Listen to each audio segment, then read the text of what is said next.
Do Times New Room.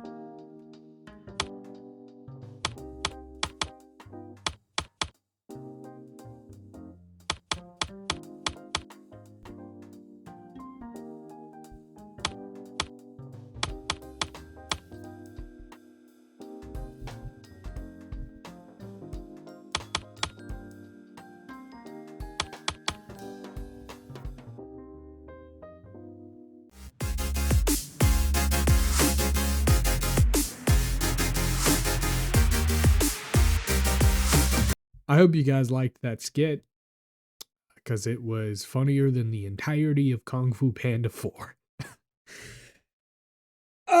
We're going to start with the good. We're going to start with what this movie does well, and we're going to work our way down the list. Starting off with the animation. I think they did a fantastic job with the animation. I think it was very, very beautiful to watch. It was very good background animation. The characters were a little weird. They were a little weird. They gave almost Uncanny Valley vibes. I think it might be because I feel like they changed the style of animation when it comes to the characters themselves. So it almost gave like 3D characters on a 2D background or a 2D characters on a 3D background. It didn't feel well animated. It felt rushed, I guess is probably the best way to put it. It didn't match the vibe that most Kung Fu Panda movies matched. And speaking on that, building on that if you want, I did not go into this movie with high expectations. I went into this movie fully aware that I was getting myself into a really bad movie. Interestingly though, it did score a little bit higher than what I had originally anticipated. I was expecting a genuinely atrocious movie, but there were parts of it that worked for me. Now that we've established that the best part of the movie was the animation, and not the animation of the characters, but the animation of the background, let's move on to the next best thing, which would have to be the lesson behind the movie. No matter how good a lesson is, it can't save a crappy movie from being crappy. It has one... Oh, crap. I am so sorry. I did not mean to hit you. Anyways, wow. Train of thought. Goodbye. Hello, I'm back. If it stops lagging. Thank you.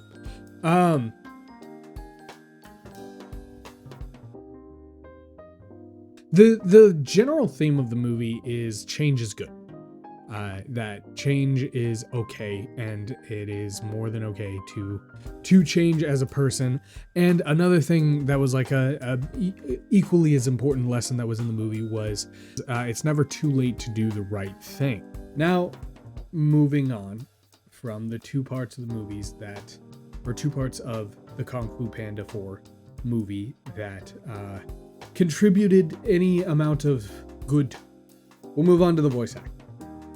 The only two people that I think did any good in their voice acting roles were the chameleon and the fox. Everyone else there felt like they were there for a paycheck, not actually trying to provide good commentary, good voice acting. It felt forced, it felt fake, it didn't feel good. The line delivery on some of the lines that they had didn't land well. It was, I don't know, it felt weird. It genuinely felt weird. And I don't know if this is because the script itself almost felt like it wasn't written by a person.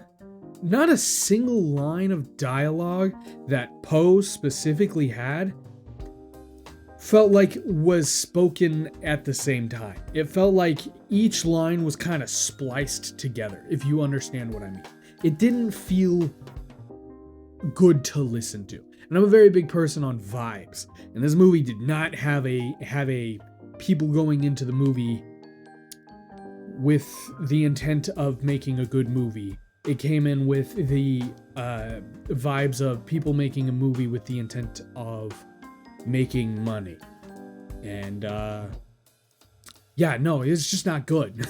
Now moving on to the next thing, next worst, next best, depending on your point of view. And actually building on the whole dialogue thing, it was not a good story. It wasn't a good story.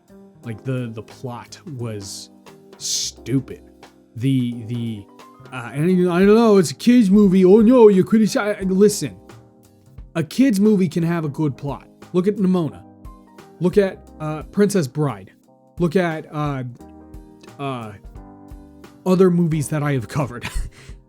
You can have a kids movie and still have a good plot. Hell, the first 2 Panda movies were really good when it comes to the plot. Like, genuinely some of the best well-written plots out there when it comes to animated movies during that time period for that specific genre of children's movies. But this, it was rough. It was rough. The chameleon's whole identity crisis was weird. The chameleon herself was a really cool idea for a villain. Her motivation was stupid. It didn't make any sense. Now, spoiler alert, because I don't know if you guys will even care to go watch this movie, but the chameleon's whole motivation is she wanted to steal Kung Fu powers that all of the Kung Fu masters who had died acquired, because she was turned away from learning Kung Fu when she was younger. And the reason she was turned away was because, and I quote, she was too small. Now you're gonna look me in my eyes and tell me that the cricket doesn't exist? What do you mean you're too small? That man literally, his fighting style is disappearing because he's so small.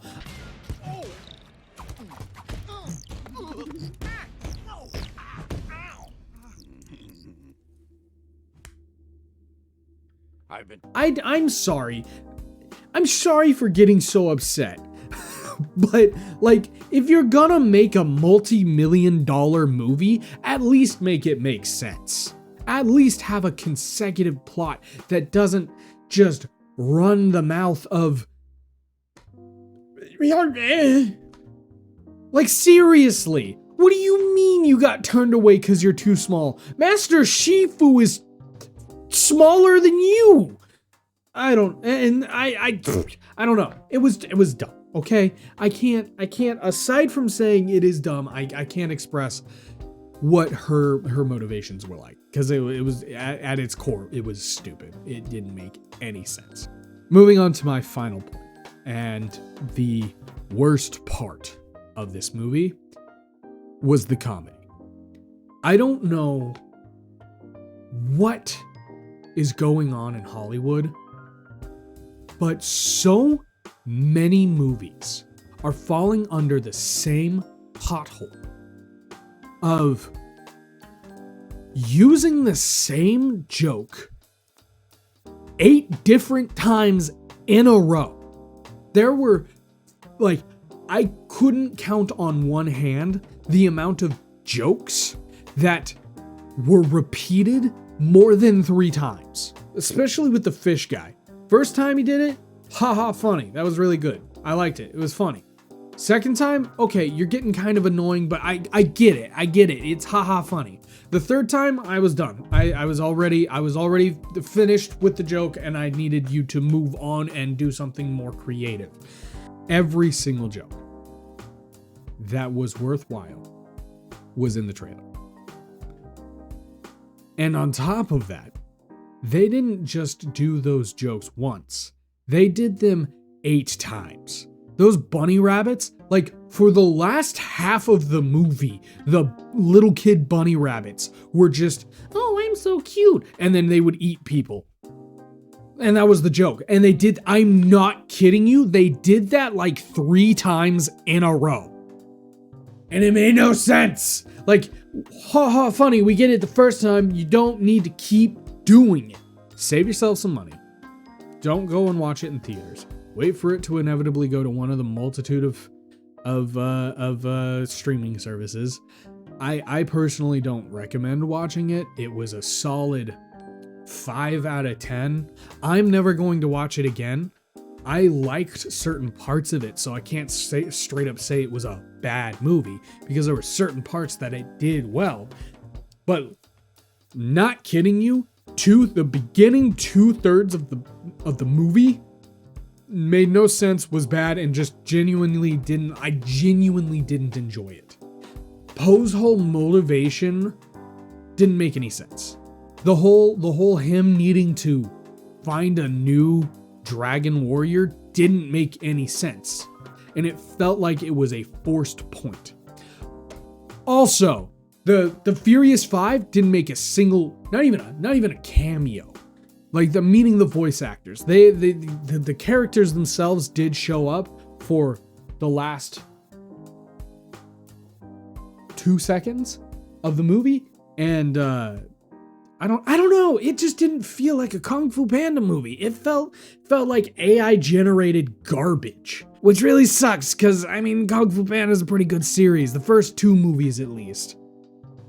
And I think I've spent enough time ranting about this movie. Yes, I'll leave it here, and I will see you guys next week, wherein I'm covering another movie that I don't remember the name of. It's on my schedule. It's somewhere there. I know it's there. But yeah, see ya.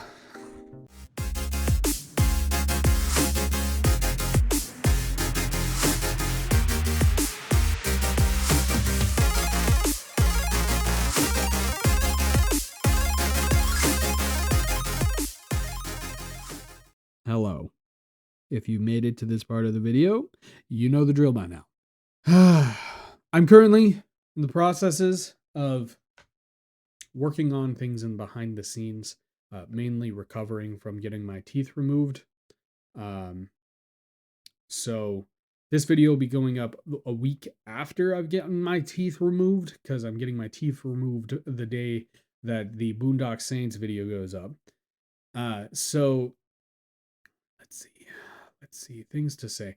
You know, honestly, I keep